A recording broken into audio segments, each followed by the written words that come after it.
I'm Christopher Zweig of CJsMovieMadhouse.com, and this is my first video blog, starting with the worst movies of 2016. What the hell are you looking at me so funny for? Sorry, Santa. I had to go.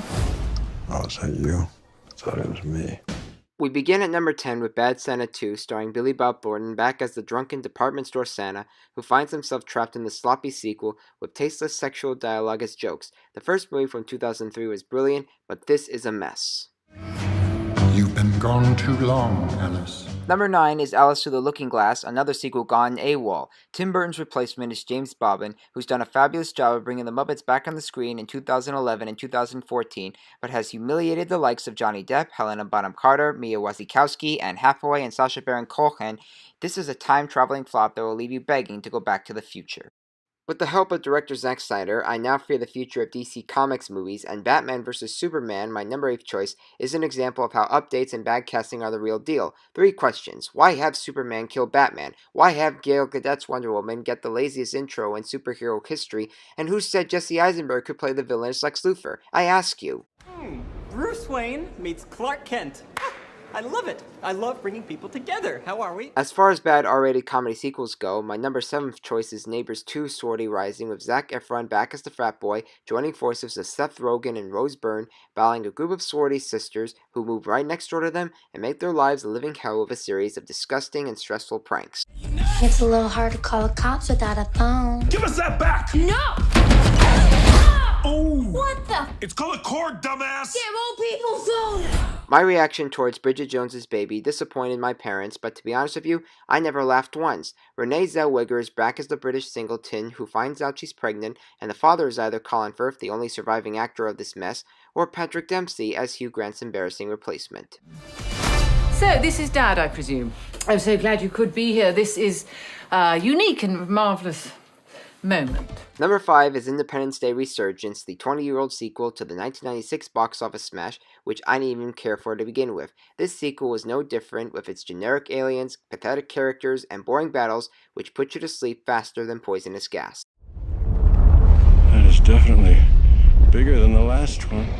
Number 4 is Morgan, a lifeless, irritable, and pathetic sci-fi thriller that flopped even on a low budget. Kate Mara and Paul Giamatti give awful performances as they teach us the dangers of growing a human girl in a lab.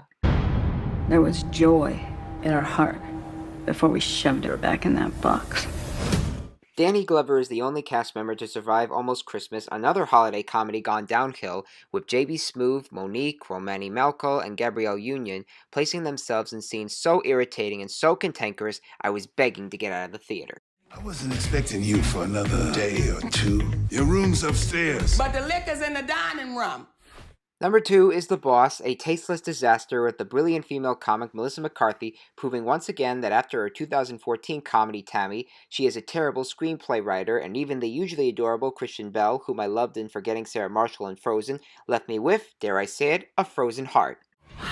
That sweater just says, I give up. You're making me feel very insecure right before my date. Don't. If you could hear these sad basset hounds, they'd be saying, Claire, put us above That's your not what my waist. boobs sound like. Please don't zip me up in your jeans. As sloppy as all those movies were, nothing aggravated me the most than a film that came out in January called Dirty Grandpa. This was one of the most deplorable comedies of the new decade, with Robert De Niro, Zac Efron, and Aubrey Plaza aggravating me to the very point. It features jokes of De Niro being a sexually active grandfather, Efron accused of being both a lesbian and a child molester, jerky cops trying to replicate the guys from Super Troopers, and that mid-credit scene with Plaza now becoming Efron's grandmother is so irritable that it's the last thing I would ever watch. I choose Dirty Grandpa as the worst movie of the year because of the big laughs it gained in the audience. It even took the ones I care about under its spell, and I cursed the day it got a green light. You're doing this for me. Just get naked. That's the best way to sleep. Oh my god. And there you have it, folks, my list of the worst movies of 2016. I'll be back in a few weeks with another list, this one containing the list of the year's very best films.